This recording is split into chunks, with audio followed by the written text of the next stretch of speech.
खबर रुड़की से है, जहां आज उत्तराखंड की राजनीति से आज की बड़ी खबर रुड़की से सामने आई है।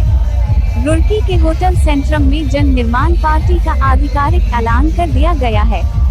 इस मौके पर खानपुर विधायक उमेश कुमार शर्मा और उनकी धर्मपत्नी सोनिया शर्मा ने पार्टी की विचारधारा और भविष्य की योजनाओं को जनता के सामने रखा। पार्टी की राष्ट्रीय अध्यक्ष बनी सोनिया शर्मा ने कहा कि जन निर्माण पार्टी गरीबों, किसानों, महिलाओं, दलितों, विधवाओं और समाज के हर वर्ग की आवाज बनेगी। वहीं उमेश कुमार शर्मा ने कहा कि पार्टी भ्रष्टाचार, बेरोजगारी, महंगाई, शिक्षा और स्वास्थ्य जैसे मुद्दों पर संघर्ष करेगी और जनता के अधिकारों की लड़ाई लड़ेगी। कार्यक्रम में बड़ी संख्या में समर्थक मौजूद रहे और पूरा सभागार जयकारों से गूंज उठा। उत्तराखंड की राजनीति में जन निर्माण पार्टी के आगमन को एक नए राजनीतिक विकल्प के रूप में देखा जा रहा है। कार्यक्रम में उपस्थित हुए वो कई दिनों से इस कार्यक्रम की सफलता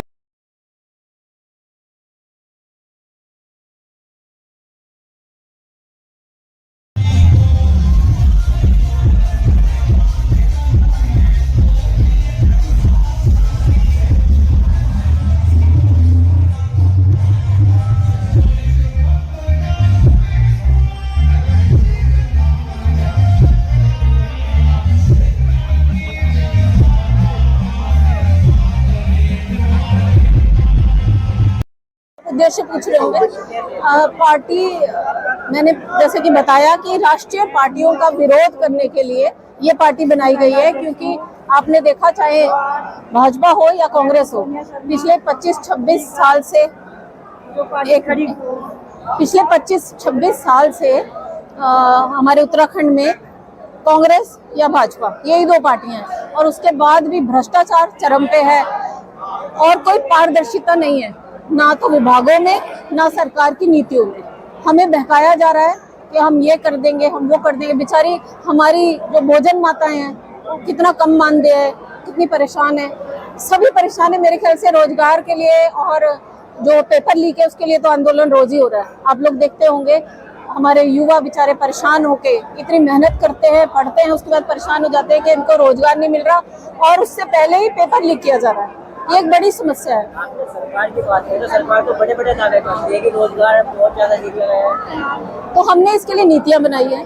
हमने हर एक के लिए, जैसे महिलाओं के लिए, शिक्षा के लिए, स्वास्थ्य के लिए, हर एक चीज के लिए हमने, जिसमें हम लैग कर रहे हैं, पीछे हैं जब से उत्तराखंड बना है, उसके बारे में हमने सारी नीतियां बनाई है। आप मेरा मैनिफेस्टो पढ़िए, आपको पता चलेगा कि किस तरह हमने आगे बढ़ने का सोचा है।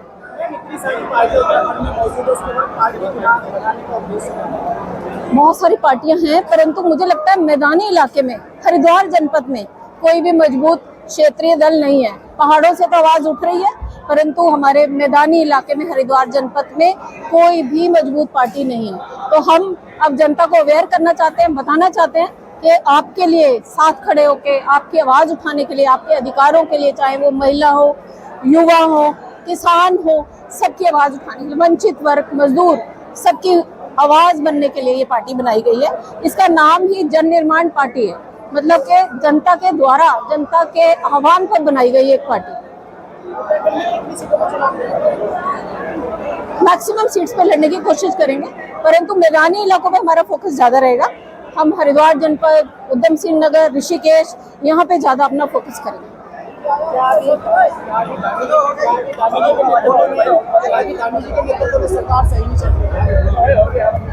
अब वो चीफ मिनिस्टर है, आपने देखा ही है, उन्हीं के पिछले जो टेन्योर है उसी में आंदोलन हो रहे हैं, उसी में भ्रष्टाचार की आवाज उठ रही है जगह जगह। आप लोगों को भी पता है, आप लोग पत्रकार हैं, जगह जगह जाते हैं, आप देखते हैं कि जो हमारी सरकारें हैं, हमारी सरकार है एट प्रेजेंट भी और जो पहले भी रही हैं, उन्होंने कभी भी उत्तराखंड जिस उद्देश्य से बनाया उसे पूरा नहीं किया।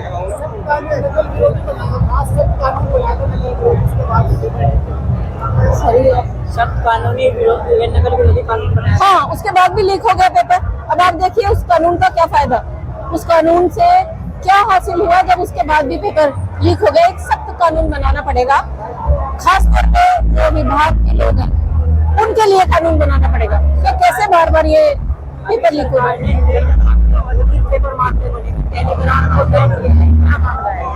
क्या किया? देखिए, परिवर्तन से जन निर्माण की ओर जन निर्माण पार्टी के सभी पदाधिकारियों को मेरी तरफ से बहुत बहुत शुभकामनाएं। मैं बस इतना ही कहना चाहूंगा कि जिस तरह आज अपार जन सैलाब ने इस बढ़ते हुए तापमान में, इस जून की प्रचंड गर्मी में राजनीतिक तापमान को बढ़ाया है, इसी तरह हमारे साथ बने रहें। भ्रष्टाचार को ब्लॉक से लेकर तहसील और जिला पंचायत तक उखाड़ कर फेंकना है। हरिद्वार बचाना है तो भ्रष्टाचार को मिटाना होगा। ये हरिद्वार बचाने की लड़ाई लड़ने आए हम और हरिद्वार बचाने की लड़ाई लड़ी जाएगी। सर, आप भ्रष्टाचार की बात करते हैं, भ्रष्टाचार को तो सरकार कहती है कि भ्रष्टाचार पूरी तरह खत्म कर दिया गया है। भाई, सरकार कहेगी कि हम भ्रष्टाचार कर रहे हैं? कौन सी सरकार कहती है? कौन कहता है?